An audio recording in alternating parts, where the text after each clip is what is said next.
Jennifer Justice is the founder of the Justice League. And if that sounds like a superhero squad, that's because it sort of is one. JJ is the founder of her firm, which specializes in business strategy, growth consulting, and legal services. JJ, welcome to the Second Shift. Thank you for having me. This is really fun. I was thinking about what I wanted to talk with you about, because there's just so many topics that are overlapping and I think are going to be so interesting to our members. But it's been really fun to watch your personal growth move from when we were first in conversation and first meeting each other, and you were this like really high power music industry and entertainment industry lawyer and executive, and having the conversations about like, where were the women in the industry, how women failed themselves often in business and in business strategy. And then you were like, okay, well, I'm just going to solve it. I'm just going to do this and I'm just going to help women. And I'm just going to make this my mission to kind of like be the superhero in powerful women's back pocket. So thank you for making that transition so that it's not just for you, it's for everyone. Right. And for being here and like tell everyone how that transition happened in your own personal life, because your story is so remarkable. Well, thank you. Whenever I hear somebody talking about that, I'm like, who's she talking about? I want to meet her, because it never like feels like it's you, it's like I could say the same about you and Gina and everyone, So, I mean, first of all, I just want to make one clarification. It's Justice Department, not Justice League, even though that was discussed in the beginning, but I realized that, that was a company that would actually sue me versus the Justice Department. I actually think the Justice Department is better. I think the Justice Department, I like it too, because the play on, it's just like such a great title, the play on your name, but also just like sounds so like dry and official, and yet it's you in a pink wall in your home office, and you're so like fun and girly and just like taking the world by storm with a pink cape.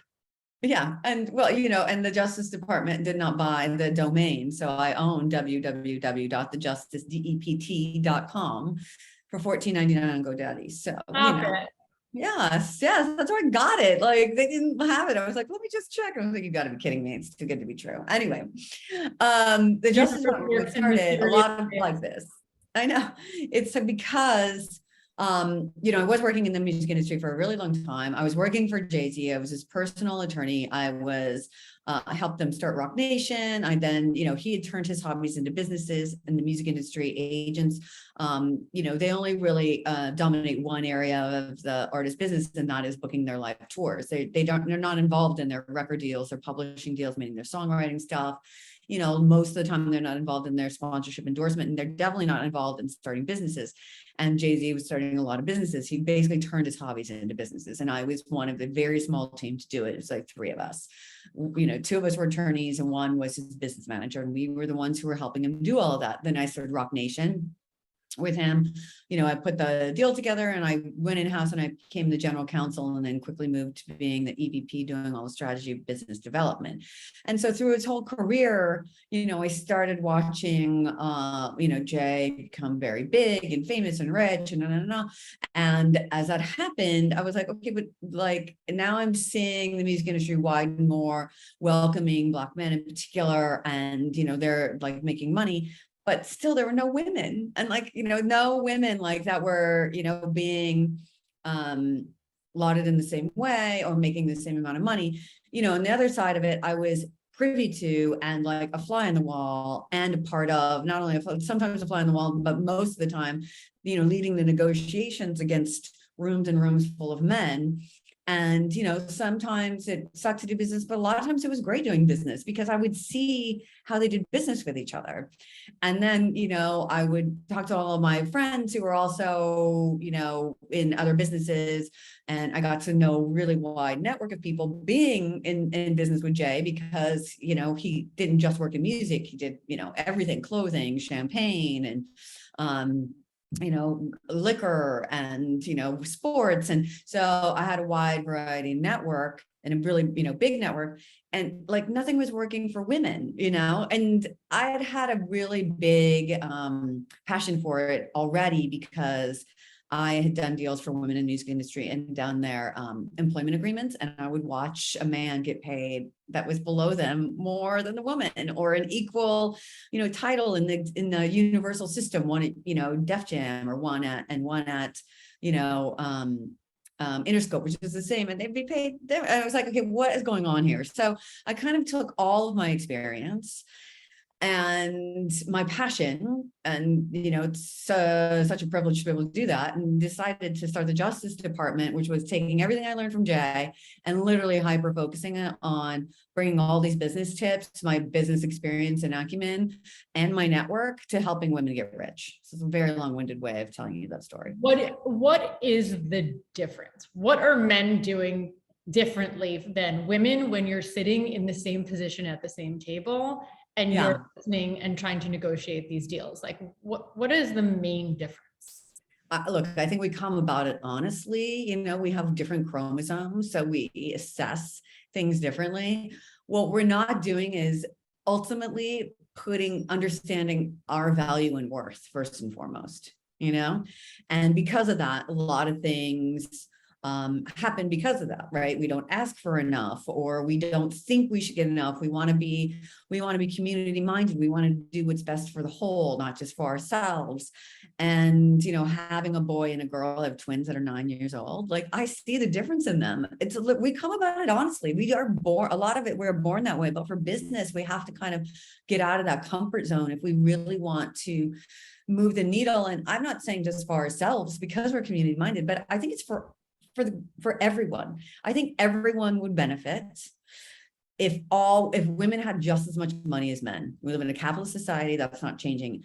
We've never had a capitalist society where women had equal power to men financially, and we'd make different decisions.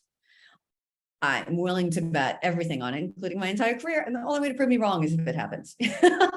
So how did you then learn to get the type of skills and confidence to sit at that table and like override your biology to be able to negotiate, and like with the confidence and the worth that you owned your space in that room? Because I do it because I'm advocating for other people who deserve it, right? And I know that was when, starting out with Jay, even when Black men rappers in particular were just taken like for granted in the music industry. And it was unbelievable to me. But so I became more of an advocate than a lawyer.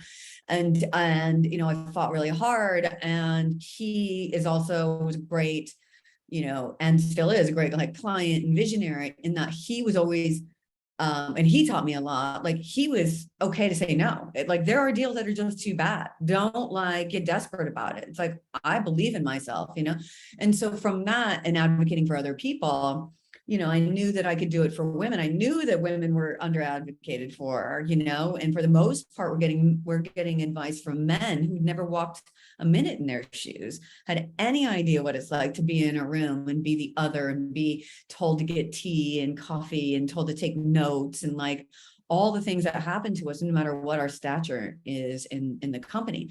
But here's the thing. It's like, I can't do it for myself. I'm not good at doing it for myself.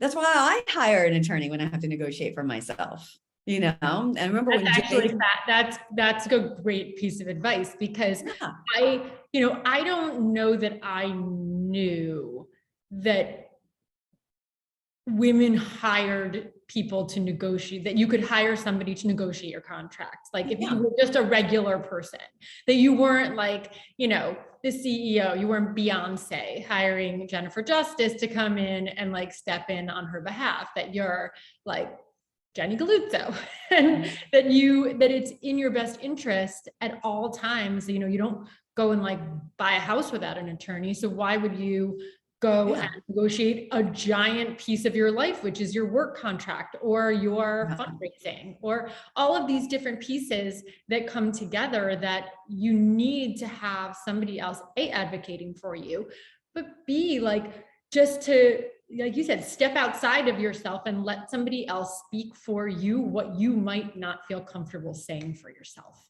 Exactly. Exactly. And that's what it is. Like, all men know this, they all do it, and so that's what's so funny about it. You're like, wait, what? And it's kind of that network, they do sports together, fantasy football leagues, golf, whatever it is, gaming, whatever it is they do as a community. They're also talking, we might be talking about our kids or relationships, or, who has the best like hairdresser or whatever, because we don't feel comfortable. I think it's getting much better talking about money and investments and stuff. They're going, okay, oh yeah, use my dude, that he got me XYZ. And, they're used to bragging about it. I see it with my kids in sports all the time. Like, my son and his boys get together and it's like, oh, I made that goal and I made that goal. And it's like, oh my God, you're like in 4th grade. Okay. It's not like you're going to, be recruited by PSG tomorrow or something like and you got that goal in because somebody kicked it on your shin and it went in. All right. Let's be clear.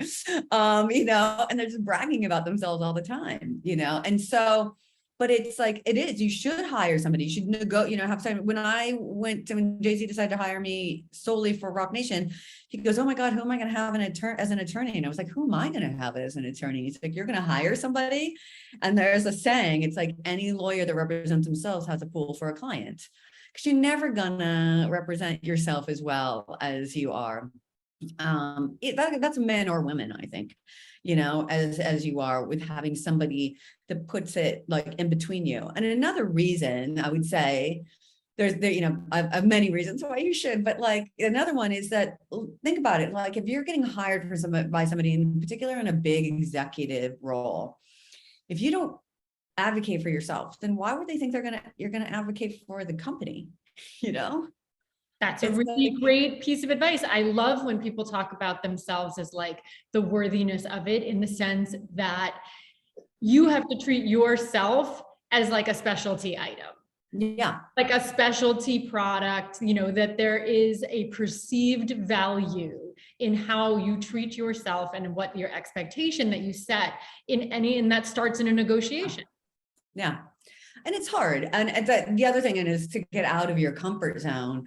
I give this advice a lot too. And that is, like I just mentioned them, I have boy-girl twins, Jack and Nico.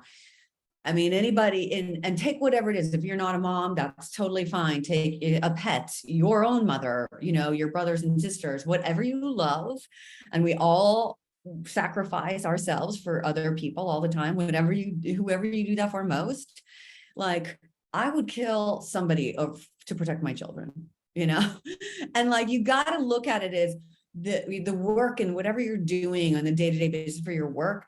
If they're not paying you enough, they're not, it's not just about you. It's like they're taking the time and money and a future away from them. Right. And it's like, you're not disrespecting me only, which I can handle. You're disrespecting my children and my value, which is a lot to them and obviously not that much to you. So, you have to like, what would you do? What would you, and think about it in that way, and how you would fight for that. Because sometimes it is like hard to be like, oh, okay, well, you know what? I'm fine with only making $250,000. Okay, well, great. But the guy next to you doing a lesser job and a lesser title is making 500. So we might be okay with it. Then great, we get the 500, spend 250 a year and spend the other 250 in retirement or investing in female founded companies or whatever you're passionate about, you know what I mean? Or giving it to charities, whatever it is. But you're doing not only yourself a disservice, your family, the people who are coming after you, and coming up, like, not to be so heavy about the whole thing, but it's a great way. You're setting a bar in some ways, right? You're Yeah. setting a precedent in some capacity of like how people are paid and what they should expect. And there's different ways to negotiate, but don't leave money on the table. Yeah, exactly. Because that's money that you could use or could be, setting what the next person gets paid up later. So right. Great. I was going to ask you, what are your biggest like do's and don'ts? That's a good one. Yeah. I mean, one of the ways I think, I've had so many women that come to me and it's like, oh, my husband says I need to make the first offer. And I'm like, okay, what do you think the offer is? And of course it's inevitably going to be something low. And I say, how about this? let's have them make the first offer. If they want you so bad, right? Because they always like, oh, these people want to hire me. Okay, great. What's their offer? They said, tell me what you want. And I was like, no. They're the ones coming to you. What are they going to offer you to make it worth your while? That's the attitude you need, and then I guarantee you 99% of the time, it is always larger than what they think. Always larger than what they think. I mean, sometimes 4 times as much, like easily. And the other 1% is so low. I was like, it's not even worth negotiating. Like, don't pay me to negotiate this, because they do not value you in the slightest. I have one of those today, this morning. I was like, we're not talking to them. No. I love it. And what you're saying is really like a self-confidence thing too, taking poor advice, that's not paid for and professional, but also the lack of confidence a lot of women have. And I know we've had this conversation separately, where so many times you see women and they're so strong and they're so powerful in their work life, in their family life, in the ways in which they just operate in the world. And then the minute it comes down to a tiny shift, whether it's you're negotiating a new job, or you got let go, or you're trying to figure out your title, some little thing that you would think that would not be an ego reckoning, it shoots their self-confidence totally down. And I always find it really confusing. And I'm sure that you must feel that way too, because you're dealing with these women where you're like, how is this even a question? Right. No, it's true. true. Worth a question. How could it be so fragile? That's why it's great to have advocates in your corner and your posse of, work kind of advocates that you have, whether that's an attorney or a business manager, or even, friends that you've made that maybe they're not even people that you want to go have a drink with, but that will tell you what you deserve, is so you can bounce these things off of them. And, I've had women who have dedicated their lives in the music industry, and then, all of a sudden just get fired. And they're like, okay, thank you for the 20 years of service. You can leave now. And it's it's nice to be able to talk to somebody like me that I can put it in perspective for them, and it can be like, look, there's not one man in the music industry that has a working wife. It's actually true. We have a whole webinar about that. Not one. Globally, I'm exaggerating. I think there's 5. I've asked every single person in the music, and they're all like, oh my God. So there's an archetype, right? And so they only have room for one work wife, and there's only one woman at the top in every single label or any kind of thing, and not usually at the top. They've always ladder up to a man, and they're treated as if okay, let's get, where's the party? Let's, are you going to organize dinner for everybody kind of situation. And, it's when you think about that, just put it in perspective so you can understand what you're dealing with. Maybe you still have to go back in and work at these places, but work at these places with open eyes. Work at them and go, I'm going to get as much out of this. So I can't get money. I'm going to get the network. I'm going to get relationship. I'm going to, get the knowledge, whatever it is, and keep your eye 1 foot out the door, and that's a big part of it. Okay. What about Beyonce though? You worked with her too. Does she ever have a crisis of confidence? Because I like to think that she just walks into any room she's in and is owns it. But I guess look, she is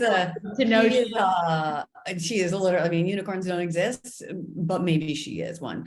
I think she's like all women. I can't think of any kind of example of it, but I feel, she's had her doubts about certain things and not really and it takes a while to come around to exactly what she wants. But, again, she has, her whole she has a very strong husband with in another way they collaborate a lot, but she has her own people. She has her whole team too that helps her and negotiates for her and all of those kinds of things.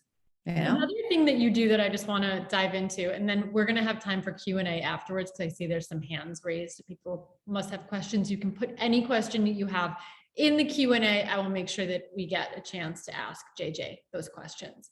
But it's not just negotiating contracts. This is obviously one big piece of things that women need to work on, but you also bring women deals. And I think that so important to touch on, because let's say you are a company and you have a product and you're trying to collaborate, to align with other brands, to figure out ways to expand and grow your business, or you're fundraising. That's a huge piece that you also have in your, services that you offer, because that's a huge piece of how men operate in the world and in business, and what they do for each other in areas that aren't usually the places where women are. Like we exactly going to sports games, playing golf, where business happens. You're kind of creating that zone for women in one shop. Yeah.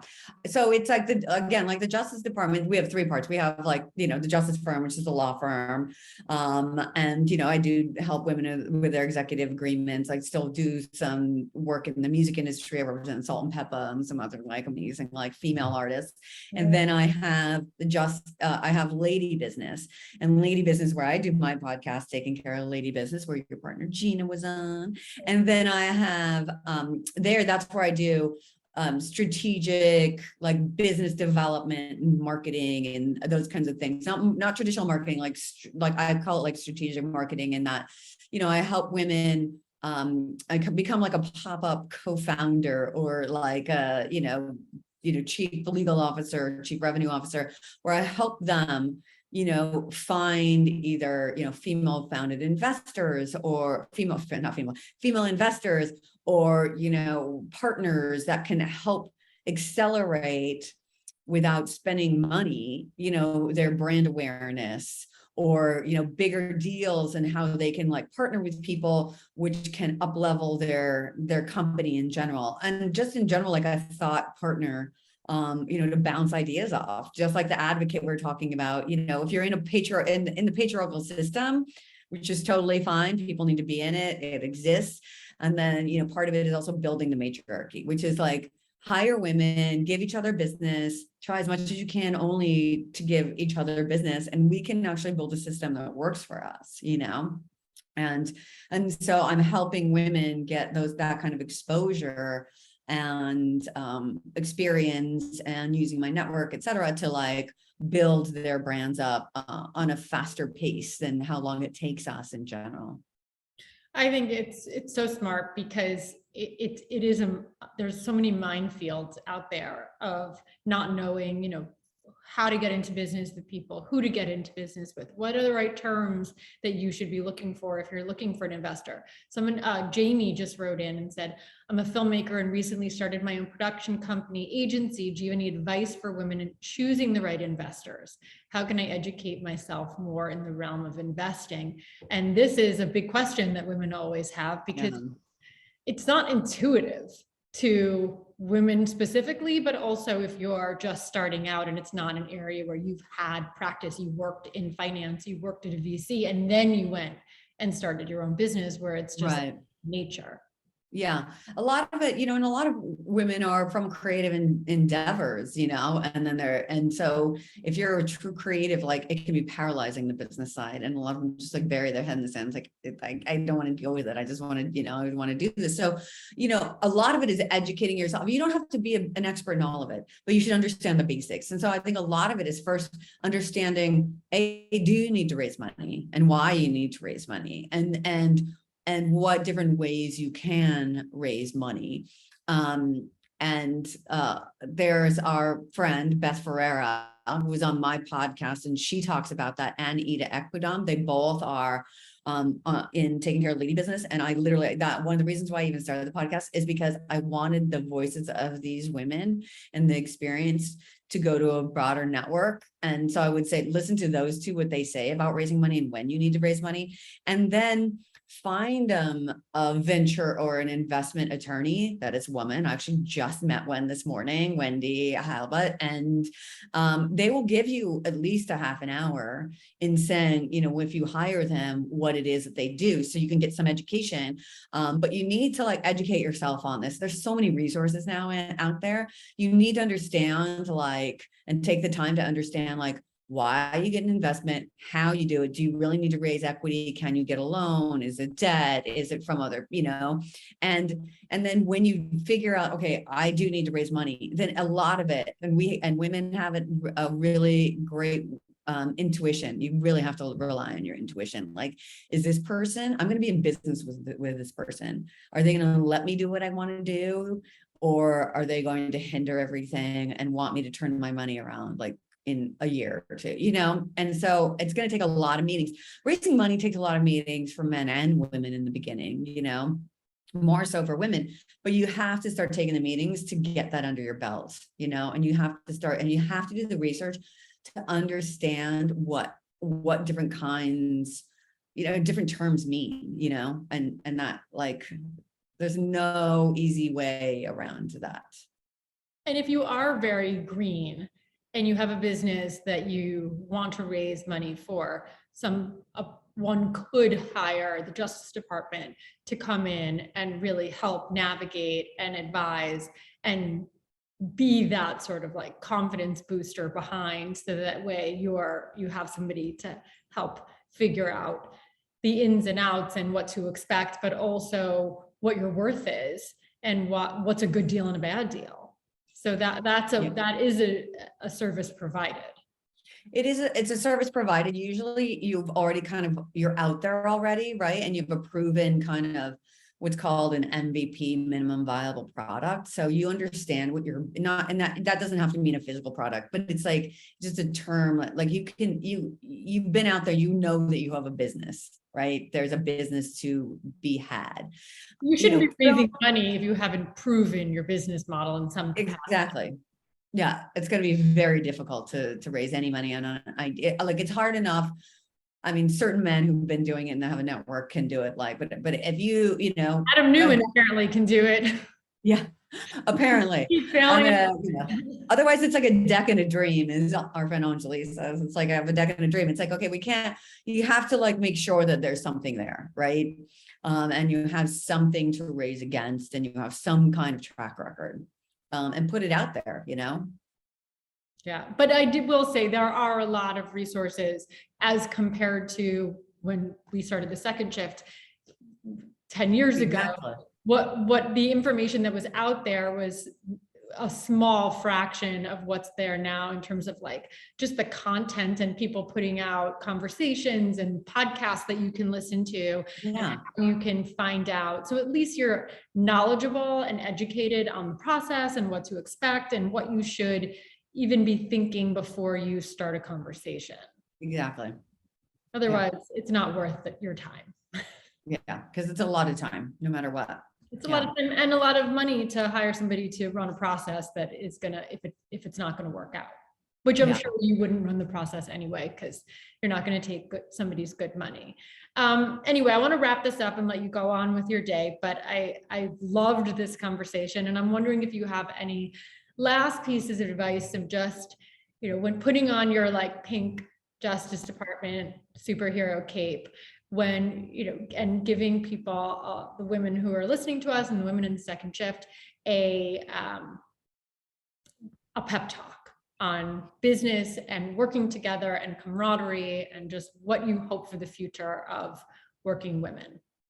Look, I think we all need to be each other's best advocates, you know, and you know, that is, again, it's like giving each other a business, trying to hire women as much as you can when you're in a position of power, like, you know, offer the jobs, you know, to women that are like, even if it's just a fake offer, like men do this all the time. It's like, hey, I'm trying to get more money in my job. Okay, here, I'm going to put in this offer and I'm going to give you XYZ amount of money. Say, do you have this offer? And if they ask, I have it. Happens all the time, you know? And so it's like, okay, well, look at you. If you want more money from Jean and Jenny, I'll give you an offer so you can, like, you know. renegotiate my contract with Gina. She wants to do that all the time. Like, wait, I want no, like things about like if you can do these things, you know what I mean? If you can help women, like help them, and really do have a concerted, because that's how we walk the talk. You know, we walk the talk that we're, you know. But the other thing is, whatever you think you're worth, add like 30%. You know, always try to add more, and so you can get to that place and be comfortable with, you know, bullshitting about it, because, you know, there's that whole thing about, you know, fake it till you make it. Well, women don't do that well, right? And so if you think you're bullshitting, you're probably just telling the truth. You're like probably, you know, like uncomfortable with bragging. And so you should just do it, like, you know, and then get your posse of women who will advocate and you know, help you, and Cyrano de Bergerac your, you know, responses, whatever you need, because I do that a lot for women. Like, do it, because, you know, we're all worth it. Oh, wait, I love that you do that. That's amazing.